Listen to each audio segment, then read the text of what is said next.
Hello, good morning, नमस्कार, welcome back to my channel Pallavi Ingadkar arts. तर खूप खूप स्वागत आहे तुमचं माझ्या चॅनलमध्ये. आणि हो, ज्यांनी आपल्या चॅनलला अजूनपर्यंत सबस्क्राईब नसेल केलं तर त्यांनी प्लीज चॅनलला सबस्क्राईब करून द्या. आणि माझे सर्व सकाळचे कामं झालेले आहे. फक्त आता सकाळची कामं जे आहे म्हणजे आंघोळीच्या आधीची कामं आहे ते झालेले आहे. आणि माझी आंघोळ झाली. आता मी स्वयंपाक करणार. आणि शान्वीसुद्धा आलेली आहे शाळेतून. मला आज या कारणाने वेळ झाला कामाला, कारण की कूलरचे जे काल काम केलं होतं त्याची राहिली सुईची साफसफाई आहे ते करून टाकलेली आहे मी गॅलरीमधली.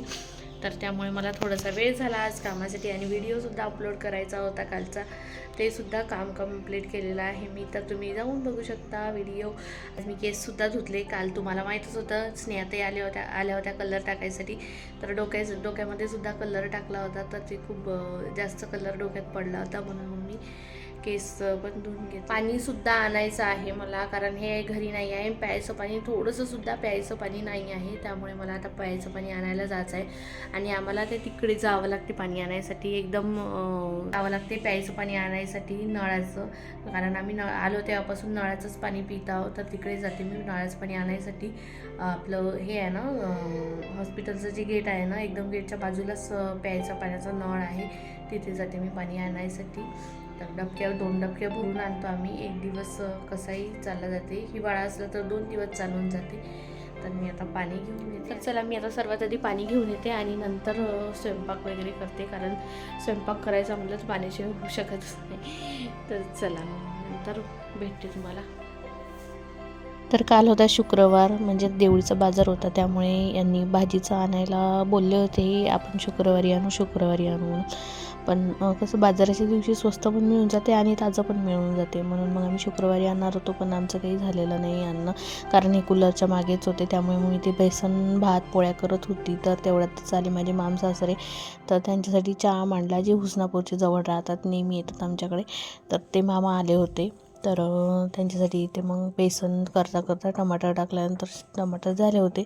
बरं झालं, बेसन टाकानं व्हायचं होतं. तर मग मी तो गंज उतरून ठेवला आणि इथे चहा मांडला. आणि हे नेहमीप्रमाणे हे जे तांदळावर आपण जेव्हा भात मांडतो तेव्हा तांदळावर जो फेस येतो, तर ते मी काढून टाकत असते, कारण ते त्याच्यामुळे ना ॲसिडिटीचा त्रास होत असतो म्हणते, म्हणून मग मी ते काढून टाकत असते. आणि इथे सोबतच त्यांच्यासोबत पण बोलत होती मी चहा करता, कारण कसं पाहुणे आले तर पाहुण्यांना पण वेळ देणं महत्त्वाचं आहे. आपल्या घरी कोणी नसल्यावर आपल्याला तिथे जाऊन बोलावंच लागतं त्यांच्यासोबत. आणि हे सुद्धा घरी नव्हते. मग इथे पटकन मी चहा वगैरे मांडला आणि त्यांना चहा दिला. आणि तुरंतमध्ये बेसनाचा सुद्धा बेसनाचा गंज जो आहे, म्हणजे बेसन करत होती त्याचा गंज तो ठेवला आणि बेसन पण करून घेतलं पटापट इथे. आणि ते सुद्धा मामा म्हणत होते, अरे तू यावेळेस आज कसा का पटकन मला चहा आणून दिला, नाहीतर मला म्हणजे मी त्यांची खूप गंमत करत असते मामांची, म्हणजे माझे ते सासऱ्यांचे मामी भाऊ आहे. तर ते मामा सोबत मग मी खूप बडबड करत असते आणि मग त्यांना आरामात चहा देत असते. तर ते सुद्धा बोलले, म्हणून मग मी ते हसत होती. तर त्यांना म्हटलं मी थांबत असते, मला आधी जर सांगितलं असतं तर मी थांबत असते. म्हटलं मी माझा आधी बेसन पोळ्या करून घेत असते, नंतर चहा दिला असता म्हटलं तुम्हाला. चहा पाणी करून झाल्यानंतर इथे मी बेसन शिजेपर्यंत कणिक भिजून घेतली आणि पोळ्या टाकून घेतल्या.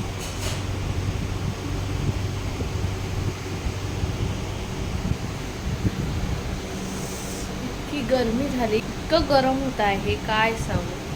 आणि स्वयंपाक करताना तर सर्वात जास्त तेच हिवाळ्यात स्वयंपाक करताना थोडंसं असं हे वाटते की म्हणजे थंडी नाही लागत, शेकोटीपाशी बसून आहे असं वाटते, छान वाटते. उन्हाळ्यात स्वयंपाक करायचं म्हटलं तर अरे बाप, खूप जास्त गरम होत आहे, खूप जास्त. म्हणून मी जसं स्वयंपाक झाला माझा, गॅस बंद केला, सर्व उचल करून घेतलं आणि ते कूलर समोर आली, मस्त हवा.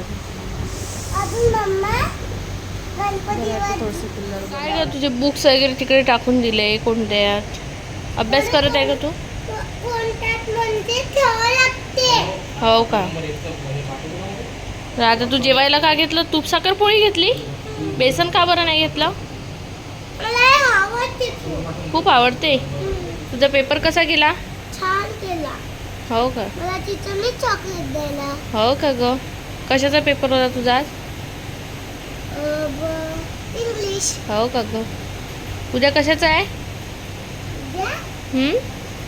मॅथ. मॅथचा पेपर आहे?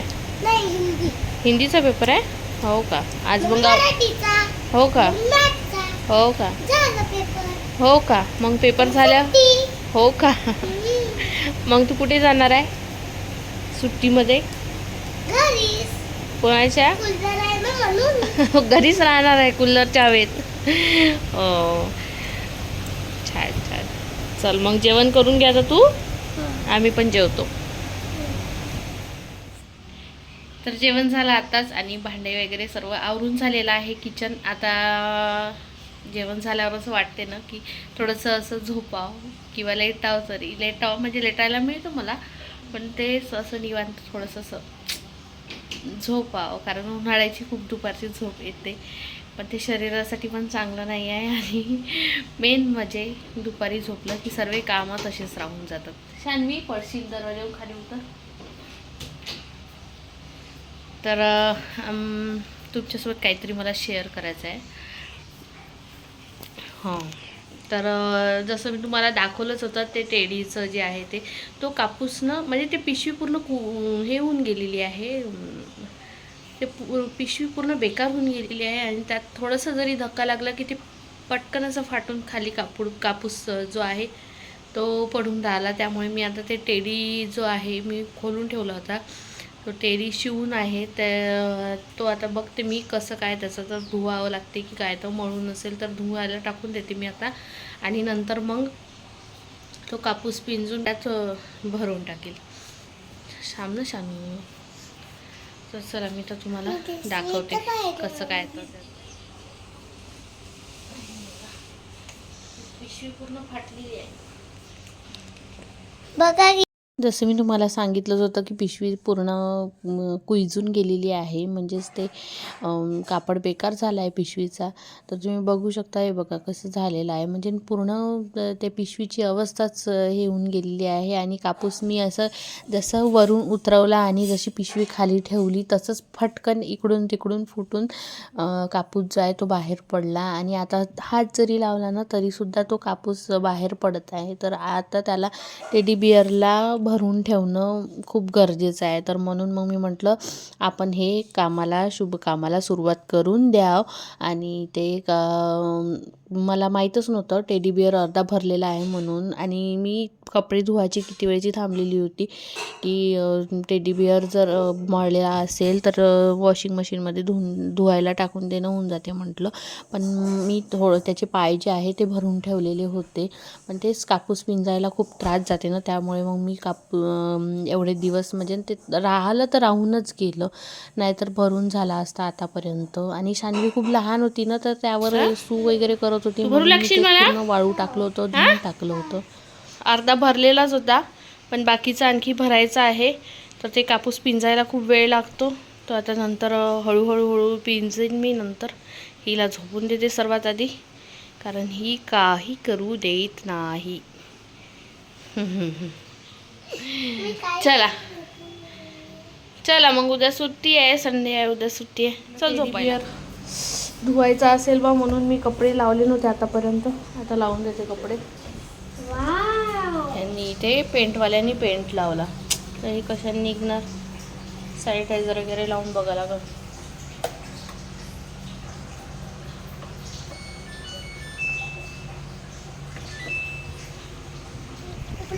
कूलरमध्ये काहीच पाणी नव्हतं, तर हे सुद्धा घरी नव्हते. पाईपने पाणी टाकायसाठी म्हणून मी ते पाणी टाकून घेतलं 1 बकेट. दुपारपर्यंत आमचं चालून जाते कसं 1 बकेटवर.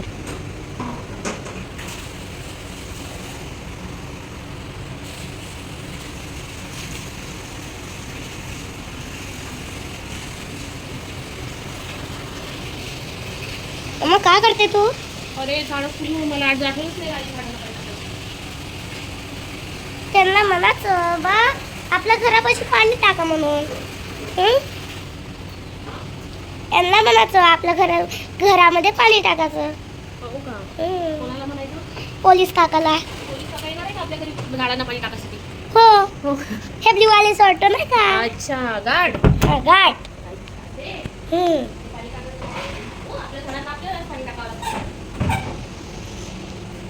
चला आपण आता आराम कर आता तू. हा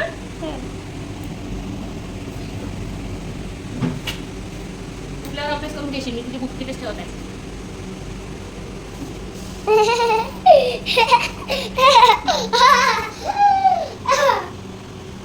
मज्जा आहे हा. एकदम लागणार. आणि कूलर बघा किती छान मस्त पॅक केलेला आहे यांनी. पिठोपीठ खरडं बसवलेलं आहे छान मस्त. असं नका नगण्यासारखं वाटलं हे. हां आणि हे पडदे जे आहे ते व्यवस्थित त्यांनी हे करून टाकलेले आहे. एक चिमटा भेटला नाही म्हणून माझ्या केसाचा चिमटा लावलेला आहे इथे. आणि आपण नंतर भेटतो. Bye bye.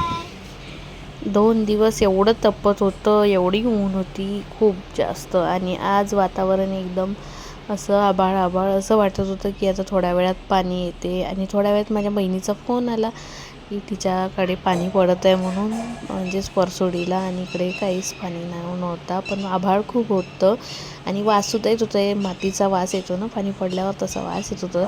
आणि इथे ना पक्ष्यांचा आवाज येत असेल तुम्हाला बहुतेक.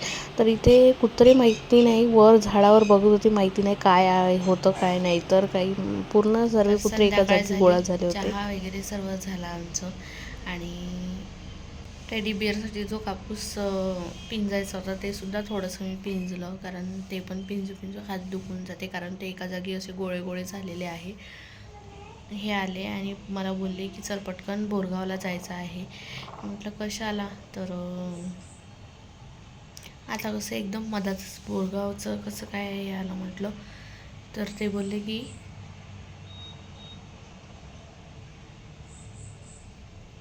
तर त्यांना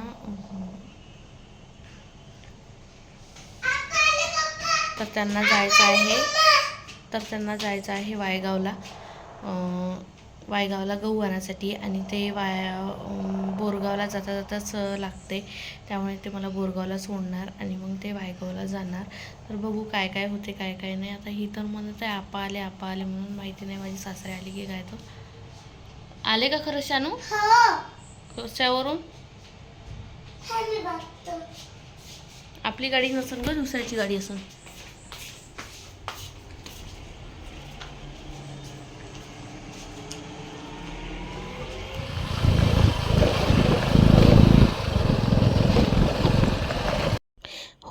हो नाही करता करता इथे आम्ही निघालो जायसाठी वायगावला.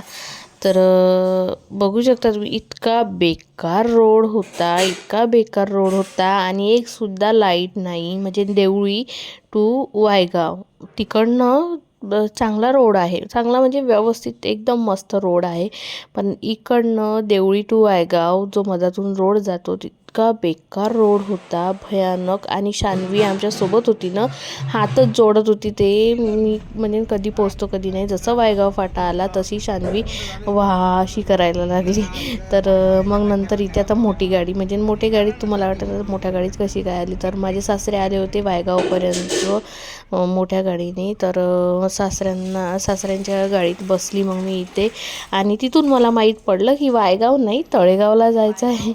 तर मग आम्ही इथे तळेगावला गेलो. आमच्या हॉस्पिटलमधलेच यांचे मित्र आहे, तर त्यांच्याच कोणीतरी ओळखीचं आहे, त्यांच्याकडून गहू घेतले आम्ही. ते समोर 2 व्हीलरनं आहे, त्यांच्या मागे गेलो आम्ही. पहिल्यांदा त्यांच्या घरी गेलो आणि माझे सासरे गेले गहू आणायसाठी. मी त्या काकूकडे बसली होती बराच वेळ.